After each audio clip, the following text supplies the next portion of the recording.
2000년 전 예수님께서 예루살렘 들어가실 때 많은 사람들이 모여서 호산나 호산나 나를 구원하소서라고 하는 그런 의미의 호산나를 외치면서 예수님을 맞았습니다.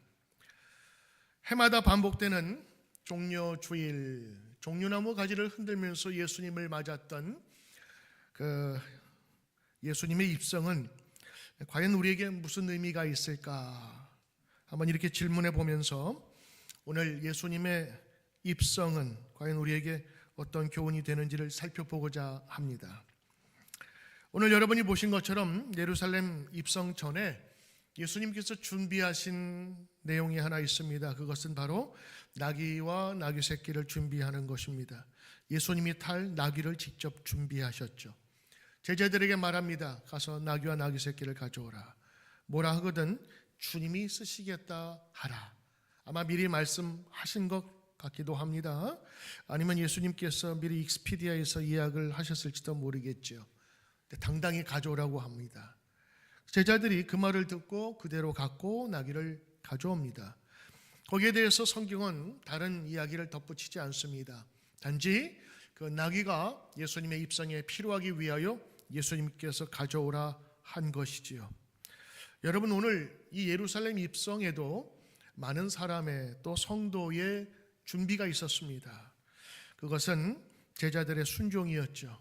그리고 나귀를 드린 헌신한 사람이 있었다고 하는 겁니다. 하나님은 억지로가 아닌 기쁘시게 드리는 자를 사용하는 것을 봅니다. 지난 부흥회 때 첫째, 둘째, 셋째 날 제목이 뭐죠? 그냥 사랑하라? 그냥 사랑하라. 때로는 그냥 가게 하시고 그냥 가게 하시고. 그 무슨 말이죠? 그냥 가는 게 아니라 하나님께서 여호와 이레 준비하셨다. 그래서 그냥 가는 것 같지만 이미 준비되었다라고 하는 것 아니겠습니까? 오늘 말씀도 그렇습니다, 여러분. 때로는 그냥 가게 하셨어요. 그러나 그냥 가게 하신 것이 아니라 이미 주님께서 준비하신 거죠. 하나님께서 일하실 때 필요한 것은 이미 준비되어 있다는 것을 보여줍니다. 여러분, 순종하면 길이 열립니다. 순종이 먼저입니다. 공급은 하나님께서 하십니다. 그러므로 오늘 이 예루살렘 입성 전에 준비한 나귀의 모습을 통해서 하나님께서 이미 준비하셨다라는 것들을 우리가 먼저 보고자 하는 것입니다. 자, 오늘 예수님께서 나귀를 타셨다. 왜 나귀를 타셨을까? 운송수단이 많을 거 아니겠습니까? 그러나 굳이 나귀를 탄 것은 스가랴 예언자의 예언이 이루어지기 위해서 예수님께서 직접 나귀를 선택하셨다라는 겁니다. 스가랴서 9장 9절에 보면 보라, 내 왕이 너에게 임하시니 그는 공의로우시고 구원을 베푸시며 겸손하여서 나귀를 타시나니 나귀의 작은 것 곧 나귀 새끼니라. 그래서 선지자가 올 때에 나귀 새끼를 탄다는 것을 예수님도 알았고 그 당시에 있었던 많은 사람들도 알았어요. 우리 아까 영상 보니까 여러분 어떠세요? 조금 오래된 그런 티가 나죠? 예수님께서 오셨대. 너무 연기가 어색해. 누구래? 선지자래. 무슨 저 애들 학예하듯이 단답식으로 그렇게 하는데 사실은 성경에 나와 있는 중요한 걸 다 집어넣었어요. 거기다가 자막까지 해서. 누구래? 예수님이래.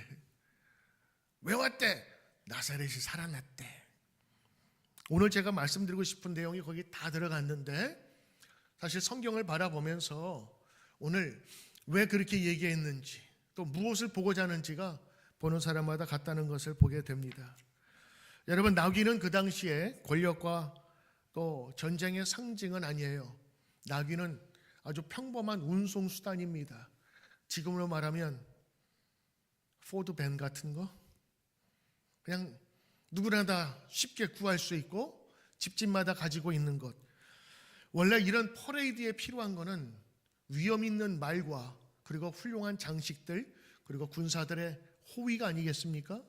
근데 예수님께서는 제일 앞에 서셨고 그 예수의 제자들이 뒤를 따랐고 나귀는 초라해 보이고, 그런데 오늘 그 나귀는 평화와 겸손의 상징이었고 예언을 이루시기 위해서 굳이 나귀를 타셨다라고 하는 것입니다.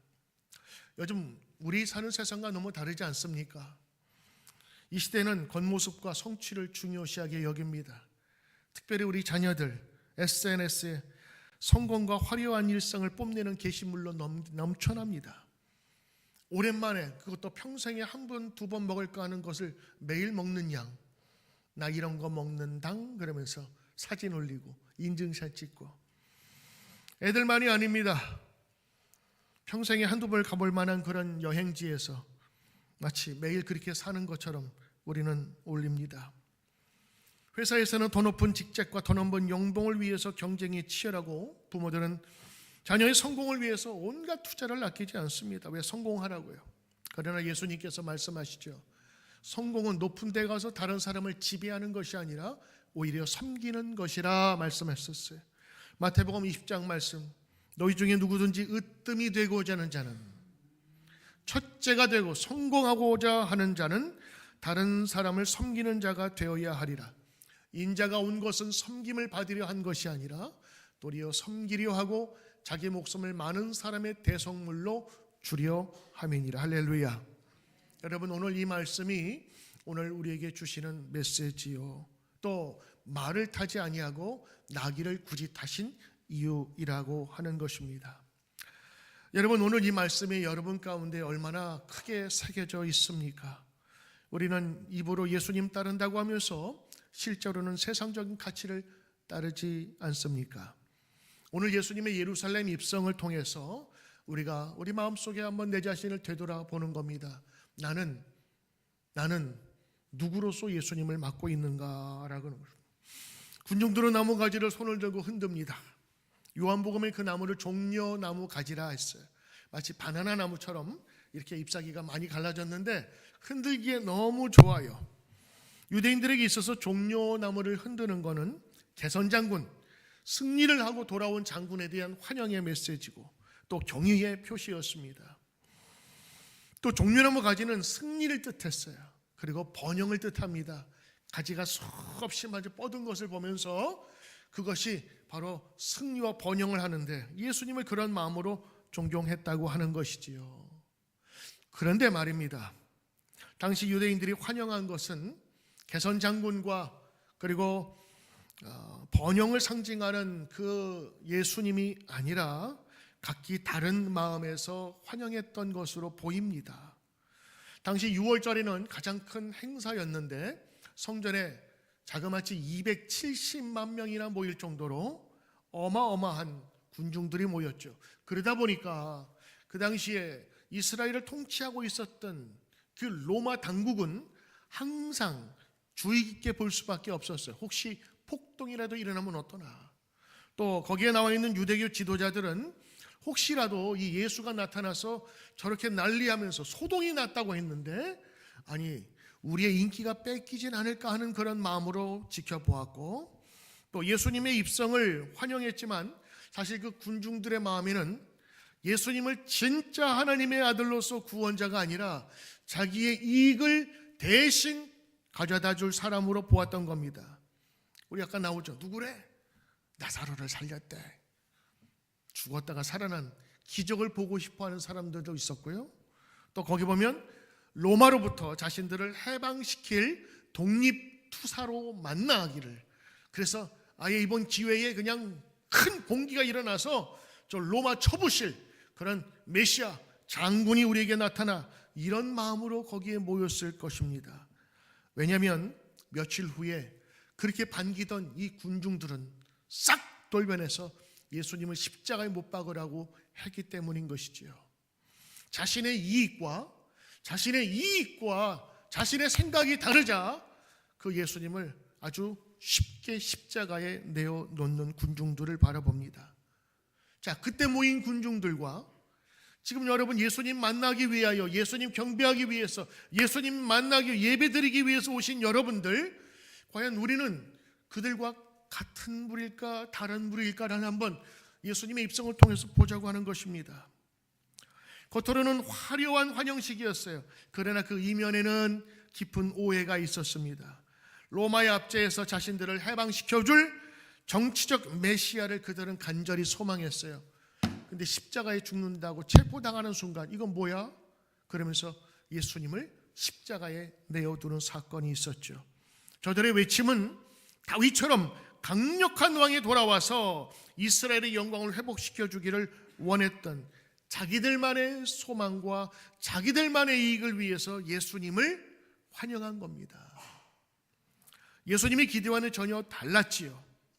사실 여러분, 오늘 우리들도 이렇게 많은 무리들이 예수님을 찬양하고 예배드리고 있습니다만 우리는 또 다른 오해 속에서 예수님을 믿지 않는가 생각해 보자고 하는 겁니다. 우리는 사회적 압박과 기대 속에서 살아가면서 열심히 살아갑니다. 때로는 직장의 어려움, 또 자녀 교육, 내 집 마련, 노후 대책, 이런 여러 가지 나이마다 나이대마다 쌓여있는 문제를 해결하고자 교회에 와서 우리의 문제를 하나님께 올려드리고 기도 제목을 드리죠. 하나님 이거 해주세요. 이거 해주세요. 그 당시에 모였던 군중들처럼 우리가 예수 자체의 목적을 두는 것이 아니라 예수님을 통해서 이익을 얻기 위해서 무언가 내 것을 해결하기 위한 예수님을 해결사로만 여기지 않느냐 하는 것입니다. 사업 잘 되게 해주세요. 아이들 좋은 대학에 가게 해주세요. 아이들 말 잘 듣게 해주세요. 남편 좋은 남편 되게 해주세요. 승진시켜 주세요. 건강 주세요. 이 모든 제목들 여러분 나쁜 거 아닙니다. 우리의 삶 속에서 필요한 것을 구하라 주님은 말씀하셨어요. 그러나 여러분, 우리가 예수님을 바라볼 때에 우리의 필요를 채워주는 분으로만 여긴다면 예수님 얼마나 섭섭하시겠어요. 오늘 이 성경이 주는 메시지 그렇습니다. 자기의 이익의 도구로 예수를 맞이하면 예수를 버릴 수도 있다고 하는 메시지. 그것은 예루살렘 군중과 다를 바 없는 또 다른 오해가 시작된 것입니다. 이런 예화가 있어요. 미국 동부에 눈이 많이 내렸습니다.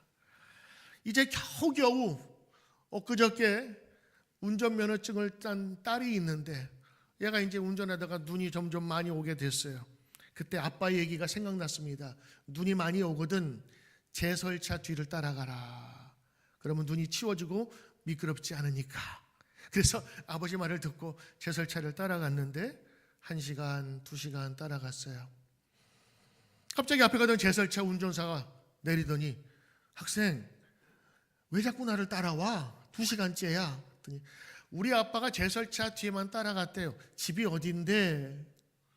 물어보니까 세상에나 집하고 정반대로 계속 제설차를 따라왔던 거예요. 오늘 이야기 우습지요. 그런데 실제로 자기 가야 할 목표가 있는데도 불구하고 제설차가 가는 뒤가 편하니까 그 길만 따라갔다고 하는 거예요. 우리의 신앙생활을 한번 되돌아보자는 거예요. 우리의 신앙생활이 예수 믿으면 잘 되고 건강하고 복받고 돈 많아지고 어카운트가 풍부해지고 애들 말 잘 듣고 대학 척척 들어가고 건강하고 100세 200세까지 살고 그냥 모든 좋은 것들이 다 널려 있어서 가다 보니까 길을 잃어버렸네. 가다 보니까 예수가 없네요.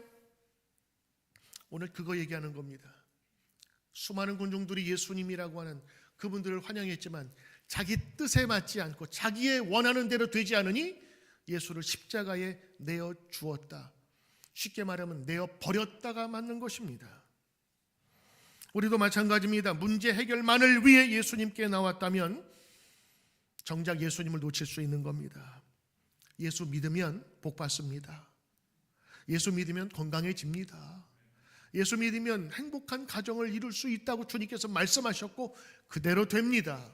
그러나 그것이 목적이 되어서는 안 되겠지요. 사람들이 무엇을 생각하고 있었든지 예수님은 십자가의 길을 묵묵히 걸어가신 것입니다. 사실 군중들의 속모습을 보십시오. 속마음은 사실 순수한 마음에서 나왔을지도 모릅니다. 그들의 반응을 보십시오. 겉옷을 벗어가지고 예수 오는 길에 털어놓지요. 그거 뭐 대단하다고. 여러분 지금 우리가 생각하는 겉옷하고 이스라엘 그 당시에 있었던 사람들의 겉옷은 다릅니다. 그 당시 사람들의 겉옷은 겉옷일 뿐만 아니라 잠잘 때 쓰는 담요고 자기를 보호해주는 아주 귀중한 겁니다. 겉옷이 자기 전부나 다름없는 사람들이었어요. 근데 그 겉옷을 벗었다 자기 전부를 드렸다 하는 말입니다. 그들은 진실로 예수님을 환영했습니다. 우리 또한 마찬가지로 우리의 시간과 재능과 물질과 관계를 주님께 드립니다. 주님께 드린다고 하는 것은 내 거 잠시 사용하십시오가 아니라 나의 주인이 되십시오라고 하는 것이죠. 그래서 오늘 여러분들이 예루살렘에 입성하는 예수님을 바라보면서 저들은 개선장군뿐만 아니라 왕으로서 모신 겁니다. 나의 왕으로 와 주시옵소서. 왕은 우리의 생사 주관을 하는 분이고 모든 우리의 생명의 근원이 되는 분이기도 했지요. 그러므로 왕을 모신다고 하는 것은 나의 주인으로 모신다고 하는 것입니다. 그러므로 예수님 나의 주인이 되어 주십시오. 내 자녀의 주인이 되어 주십시오. 멀리 떨어진 내 부모님의 주인이 되어 주시고 나를 보호하시고 인도하소서. 오늘 그런 마음으로 예수님을 모셔야 될 줄로 믿습니다. 예수님은 우리가 주님께 모든 것을 드리길 원하시고 삶의 영역에서 우리를 인도하길 원하세요. 로마서 12장 1절은 너희 몸을 하나님이 기뻐하시는 거룩한 살아있는 제물로 드리라. 이는 너희가 드릴 영적 예배니라 라고 말씀하셨어요. 무엇을 드리라? 죽은 제물이 아니라 살아있는 제물로 드리라. 그래서 예배는 우리가 주일 이 1시간 예배를 우리가 주님 앞에 여러분이 앉아서 드리지만 실제로 살아있는 제사는 우리 삶 속에서 이루어지는 것입니다. 여러분이 일하는 직장에서, 일터에서, 가정에서 이루어지는 것입니다. 그러므로 월요일부터 토요일까지 일상에서 우리의 몸과 삶을 전체로 드리는 귀한 역사가 우리 가운데 나타나야 될 줄로 믿습니다. 한 주간 동안 우리 교우들 참 여러 가지로 힘들고 어렵게 사는 분들이 많습니다. 이제 바쁘게 입시철과 또 학교의 일정에 맞춰서 열심으로 공부하는 학생들만 가르치는 선생님들, 또 세무기간으로 더 바쁜 집사님들 계시고, 때로는 수술 후에 또 후유증으로 다시 입원한 분도 계시고, 또 부모님 편찮으셔서 병원에 다시 입원하시고, 하지만 성도들 한 사람마다 바쁘지 않은 사람이 없고 아프지 않은 사람이 없어요. 겉으로 멀쩡해도 뒤집어 보면, 조금만 얘기를 나눠보면 어려운 얘기들을 얼마나 하시는지요. 그런 삶의 복잡하고 다단한 속에서 주님 우리의 주인 되시고 우리의 삶을 인도하시는 분이심을 믿음으로 고백하는 저와 여러분 되기를 축복합니다. 이제 여러분, 군중들의 오해에서 새로운 깨달음으로 나가야 될 때가 됐습니다. 바로 그것은 십자가를 향한 왕의 여정을 깨닫는 겁니다. 그 당시 사람들은 예수님의 진정한 목적을 알지 못했습니다. 그저 우리의 정치적인 압박과 이 어둠 속에서 해방해 줄 정치적인 메시아로만 보았던 것이지요. 그러나 예수님의 진짜 의도는 저들의 죄를 위하여, 오늘 찬양 너무 잘해 주셨어요. 우리 때문에 아멘이 하나도 안 하시네요. 제가 또 노래가 현찮아서 죄송합니다. 근데 우리 때문이 아니라 저는 이렇게 하면서 생각했어요. 바로 나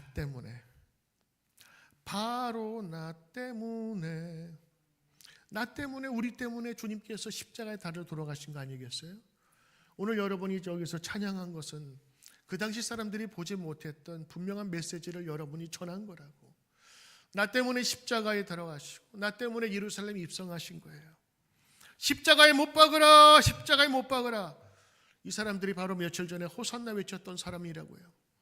우리들은 알죠. 예수님께서 처음부터 십자가를 위해 예루살렘에 가셨고, 그것을 위해서 나귀를 타셨고, 그리고 그것이 하나님의 일임을 분명히 사명으로 알았기 때문에 들어가셨다. 요한복음 1장 29절 보면, 보라 세상 죄를 지고 가는 하나님의 어린 양이로다. 바로 세례 요한이 예수님께 대하여 말씀하신 것이죠. 맞아요. 세상 죄를 지고 가는 그 죄의 문제를 해결하신 분이시다. 예수님의 사역은 때로는 우리의 기대와 다를 수가 있습니다. 그분은 이 현실적인 문제를 즉각 해결해 주기보다는 때로는 우리의 영혼을 구원하고 변화시키는 일에 더 관심이 많으실 때가 있는 겁니다. 세세하게 하나부터 10까지 내 뜻대로 되면 좋겠지만 때로는 하나님께서 더 큰 계획이 있으셔서 우리로 하여금 때론 돌아가게 하시고 때론 멈추게 하시고 때론 그냥 가게 하시는 겁니다. 왜 내 뜻대로 안 해주세요? 나중에 하나님의 뜻이 옳았습니다 하고 우리가 감탄할 날이 있을 것입니다. 왜냐하면 주님께서는 우리의 상황을 바꾸기보다는 우리 자신을 변화시킬 원하시키기 때문입니다. 여러분이 부모로서 자녀에게 줄 가장 큰 선물이 있다면 저들에게 필요한 것을 그때그때마다 던져주는 부모의 역할이 아니라 어려움이 있을 때 그것을 현실적으로 인식하고 때로는 아픔도 감수하고 고통도 감내하면서 그걸 이길 수 있는 자녀가 되는 게 목적이 아니겠습니까? 배고픈 자에게 생선을 주기보다는 생선 잡는 법을 알려주는 부모가 더 훌륭한 부모 아니겠어요? 주님께서 마찬가지입니다. 여러분의 생각과 또 여러분의 기도의 응답이 다를지라도 주님은 여러분을 사랑하시고 더 큰 은혜를 주시기 위하여 때로는 우리 어려움 속에서 우리를 확인시키고 변화시키는 것입니다.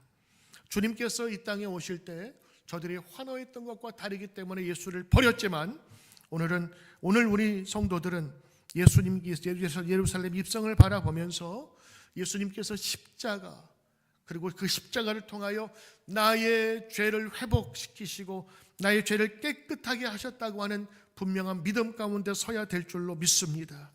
그 과정을 통해서 예수님은 우리 자신을 변화시키는 거예요. 우리 자신을 성숙시키는 거예요. 하나님 이거 도와주세요. 저거 도와주세요. 일 해결하는 해결사뿐만 아니라 우리 삶 속에서 우리를 변화시키는 거예요.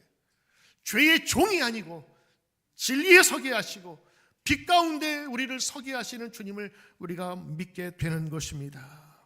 그러므로 진정한 호산나가 우리 가운데 나타나야 합니다. 하나님 이거 해결해 주세요, 저거 해결해 주세요로 끝나는 것이 아니라 그 해결하시는 주님이 우리의 영원한 생명이시고 우리를 구원하시는 분이시다라는 것을 우리가 알게 되는 거죠. 히브리 말로 호산나라고 하는 건 지금 구원하소서 주님이라는 뜻입니다. 그들은 정치적인 해방의 의미로 외쳤습니다. 예수님이 가져오신 구원은 그보다 훨씬 더 깊고 큰 것이었습니다. 여러분 생각해 보십시오.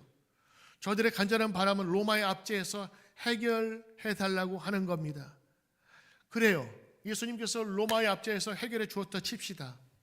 또 다른 압제자가 안 나타날까요?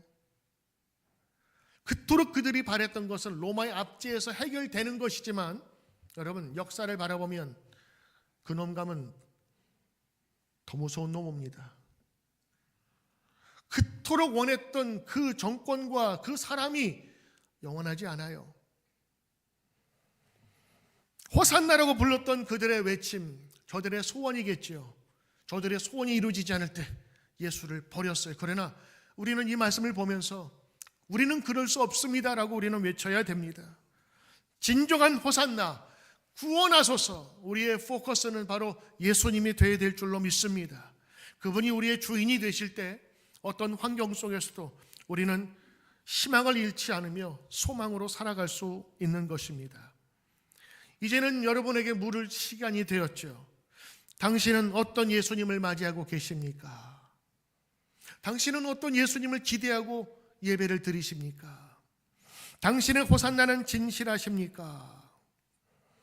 그런 의미에서 오늘 예수님은 이 땅에 마귀를 타고 들어가는 모습을 보게 되면서 몇 가지 교훈을 찾게 됩니다. 우리는 예수님께서 그 십자가를 향한 예루살렘 입성을 바라보면서 우리는 무엇을 본받아야 할까? 첫째는 예수님 나귀 타셨다고 하는 겁니다. 나귀는 뭐예요? 아주 하찮은 겁니다. 나귀는 누구나 구입 가능하고 소유할 수 있는 아주 누구나 할 수 있는 운송 수단이지요. 반면 로마의 장군이나 황제들은 크고 웅장해 보이는 백마를 선호했다 그래요. 크고 힘있어 보이니까. 북한의 김정은 동지에게 나귀를 타라고 한다면 그 사람은 당장 아우지 탄광으로 갈 겁니다. 내래 백두혈통이야. 내래 러시아에서 직수입한 하얀 백마만 탄다고. 그래서 영상 보면요, 이만한 사람이 그냥 또 그걸 받쳐주는 백마가 얼마나 큰지 그거를 그냥 팍 타는 그 영상을 찍어가지고 우리의 위대한 영도자가 이런 백마의 모습으로 백두혈통으로 오신다는 거 영상으로 맨날 보여주잖아요. 왜 그래? 이만큼 잘났다 그거 아니에요. 근데 예수님께서는 탈려면 탈 수 있었는데 굳이 따진다면 짐 나르는 그 포토를 타고 오신 거예요. 예수님은 스스로 말씀하셨습니다. 나는 마음이 온유하고 겸손하니. 오늘 성경에도 보니까 겸손하여 나귀를 타셨다. 오늘 예수님의 모습이에요. 예수님은 자만하지 않으셨고 겸손하셨어요. 그러므로 예루살렘 입성 때 나귀를 타신 예수님처럼 오늘 우리의 직장과 가정과 교회와 사회에서 겸손히 섬기는 삶을 살아야 하지 않을까요? 매일 아침 내가 누구를 섬길 수 있을까 자문해 보십시오. 내 공로와 내 능력을 자랑하기보다는 다른 이들의 성취를 축하하고 격려한다면 얼마나 행복할까요? 그러므로 겸손하게 사는 삶을 우리는 배울 수 있습니다. 두 번째, 예수님의 예루살렘 입성을 통해서 배울 수 있는 것이 있다면 하나님의 뜻을 구하는 삶일 겁니다. 그분은 혼자 간 게 아니에요. 하나님이 가라 하셨으니 그 길을 간 것입니다. 지금은 환호하지만 며칠 후에 예수님은 십자가에 달려 죽습니다. 그 죽음의 길을 갈 수 있었던 것은 바로 하나님 아버지의 뜻이었기 때문에 그렇습니다. 요한복음 6장 38절에 내가 하늘에서 내려온 것은 내 뜻을 행하려 함이 아니요 나를 보내신 이 하나님의 뜻을 행하려 하는 것이라. 예수님은 자의로 하신 것이 아니었습니다. 하나님이 하라 하셨으니 내가 순종하겠습니다 라고 하는 것이지요. 여러분, 중요한 결정 앞에서 여러분 이렇게 기도해 보신 적이 있습니까? 하나님 꼭 들어주세요. 안 들어주면 섭섭합니다. 하나님 이거 꼭 해주셔야 됩니다. 안 그러면 삐질 수도 있습니다. 이거 안 들어주면 생사여탈이 내 안에 있다는 거 지금 주장하고 있는 거 아니겠어요? 때로는 이렇게 기도해야 되지 않을까요? 하나님의 뜻은 무엇입니까? 지금 내가 중요한 고비에 있는데 하나님은 내가 어떻게 되기를 원하십니까? 우리가 기도할 때에 내가 세운 철저한 계획이 다 100% 이루어져야 기도의 응답이라고 생각한다면 그건 유치한 기도고 어린아이의 기도입니다. 이제 성숙한 사람은 하나님에게 맡기는 겁니다. 나보다 더 지혜롭고 나보다 더 위대하신 하나님께 그 결정을 위보하는 겁니다. 자신의 계획과 하나님 뜻이 충돌할 때 우리는 하나님의 뜻에 순종하기로 결단해야 할 것입니다. 그래서 이렇게 기도해야 됩니다. 하나님의 뜻은 무엇입니까? 따르게 하옵소서. 근데 그 결과는 우리가 생각한 것보다 10배, 100배, 1000배의 놀라운 결과로 하나님께서 인도해 주신다고 하는 것입니다. 세 번째는 오늘 이 예루살렘에 입성하는 모습을 통해서 군중들의 모습을 보게 됩니다. 나뭇가지를 흔들고 겉옷을 드리지요. 그들은 예수님의 오심을 정말 순수한 마음으로 하나님 앞에 드렸습니다. 그런데 여러분 이거 아세요? 드림이 오히려 축복이라고 하는 것. 어린아이가 계산대 앞에 섰습니다. 엄마가 얘기하죠. 엄마 나 좀만 줘. 뺏기지 않으려고. 아이는 안 줘. 그거 조금 주면 엄마는 박스를 가져다가 주지. 여러분 우리의 생각은 우리의 것만 바라보게 되는데 우리가 우리의 생각을 넘어서는 하나님의 그 놀라우신 공급을 우리가 믿는다면 주님께 드림이 전혀 아깝지가 않은 겁니다. 재능을 드리든 시간을 드리든 우리가 하나님 앞에 드릴 때에는요 더 많은 기쁨으로 우리를 채워주신다고 하는 것이지요. 바쁜 일상 속에서 하나님과의 교제, 이거 주님께 드려지는 거 아니겠어요? 내 것만 나만 위해서 사용하던 것을 이제 하나님과 교제의 시간으로 드려지는 거예요. 기도 못하던 분이 이번 사순절을 통해서 내가 이제는 기도의 시간을 조금 늘려야지, 때로는 금식을 해야지, 아니면 내가 다른 사람을 더 돌봐야지라고 하는 그런 결심들이 생긴다면 그건 내 시간을 이제 하나님께 드린다고 하는 그런 표현 아닐까요? 우리 교회가 이름이 뭐예요? 누드가 아니고 뉴 드림입니다. 드림. 우리 드림 할 때 처음부터 그랬어요. 드림. 영어로 하면 dream. 한국말로 하면 드림. 하나님의 꿈이 있으셨어요. 하나님의 뜻이 있으셨어요. 하나님의 이미지가 있으셨어요. 그것이 드림이 되어서 이 땅에 오셨어요. 그분이 예수님이시거든. 예수를 믿은 우리들이 이제는 하나님의 뜻을 온전히 이루어 드립니다. 그래서 우리 교회 그 원래 뜻이 하나님의 꿈이 우리가 이루어 드리는 교회. 그리고 날로 새롭게 뉴 드림. 진정한 호산나가 필요한 때입니다, 여러분. 예수님 오시옵소서. 내가 이제 주님이 왕 되신 그 때를 위해서 내가 외치겠습니다. 내 욕심과 내 이익이 아닌 주님께서 가셨던 그 길을 나도 가길 원합니다. 주님의 완전하심이 나에 채워지게 도와주시고 나의 가정에 채워주시옵소서. 때로는 여러분 가정과 일터와 여러 관계 속에서 어려움이 있을 때 오늘 주님께서 분명히 해결해 주시겠다고 약속하신 그분을 신뢰하십시오. 그리고 내 것을 주님 앞에 온전히 드리며 하나님과 함께 하시길 여러분 기도하십시오. 지금은 어려울지 몰라요. 지금은 혼란스러울지 몰라요. 뭐가 옳은지 뭐가 진실인지 지금 다 틀려서 실하기 풀기 어려운 때가 있을 수도 있어요. 그러나 여러분 예수님을 만나면, 예수님을 진실로 고백하면 그 모든 문제 주님께서 해결해 주실 뿐만 아니라 참된 기쁨도 주신다는 사실을 오늘 예수님의 입성을 통해서 다시 한번 깨닫기를 주의 이름으로 축복합니다. 아멘.